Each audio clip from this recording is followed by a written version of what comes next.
Hi, today I'm going to show you how you can change your password on laptop or on PC. So from your laptop or from your PC here, go to the search settings down here and you want to search up password. And then you'll see that there's an option called change your password. Come up, click on this. It's on system settings. If you can't find it on the search bar, just go from your settings here. For example, I'm going to go search and then settings. On settings, go to accounts. Wait for it to load. On accounts, scroll down, and then you might think it's passkeys here, right? But it's not. It's actually on sign-in options up here. On sign-in options, right here, for example, you'll have to pick which sign-in option you actually have right now. So right now I have password as my sign-in option, right?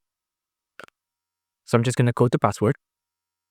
I'm gonna click on change, and then enter in your current password. So I'm just going to enter in my current password, and then in here, just type in your new password, right?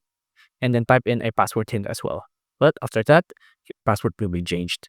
If you like this video, please consider liking and subscribing.